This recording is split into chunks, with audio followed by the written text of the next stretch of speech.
Greetings, friends around the world. You may be wondering what exactly is my complaint with Einstein. Well, it's not with him per se.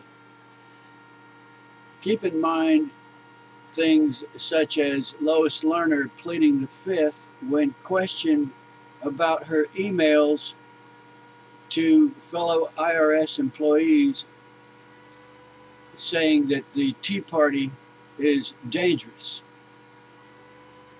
and should be subjected to a multi-tier review, which is a long, drawn-out, time-consuming process, and then submitted to the chief counsel's office, which amounts to having their applications put on the shelf to gather dust for months and perhaps years. Lerner admitted to that through her emails. But in person, she said, on the advice of my attorney, I declined to answer the question. In other words, she's speechless, not going to open her mouth because she can only incriminate herself by speaking. Now consider this example in regard to my real problem with Einstein. A Saudi Arabian prince was in his office and happened to observe the TV set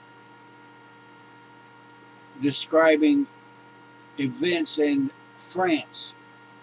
And across the bottom of the screen scrolled the words, "Angry Muslims riot in a French town." I forgot the name of the town. Angry Muslims riot and break storefront windows and burn cars. Angry Muslims. He picked up his phone.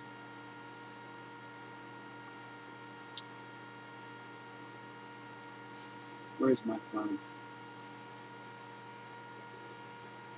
He basically did this. The prince saw this. He basically did this. And the words scrolling across the bottom of the screen on Fox News changed from "angry Muslims riot" to, quote, "angry Frenchmen riot."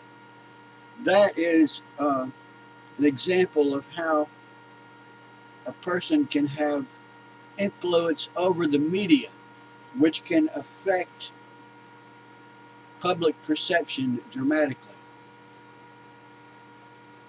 Politicians seek to have such influence for good or for ill. My problem with Einstein is that politically motivated organizations and persons are using Einstein, namely to imply to the American public that the GPS navigation system that is now becoming increasingly popular in automobiles and on cell phones and laptops proves Einstein's theory of relativity. Now it's a fact. It's a fact. You might as well accept it. Einstein was right, and this leads to, if you're going down this road, anything is possible. No, the truth is that GPS is unaffected by time dilution because the satellites move much too slowly.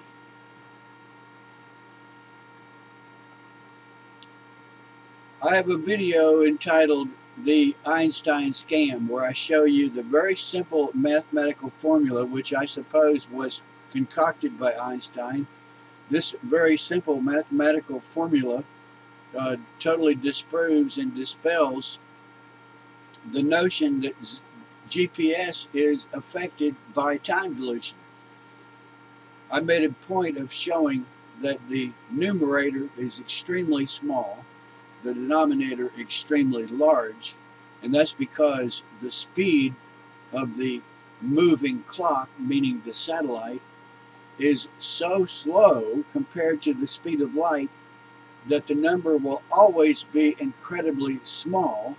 And when an incredibly small number is subtracted from 1, the answer is always going to be 0.99999999999, and therefore the square root of this 0.999 is going to be 0.9999999, means it's like billionths of a second, and that will not affect the accuracy of the GPS system, especially if you're a typical civilian user simply looking for the location of a certain restaurant in an unfamiliar town. You'll find it.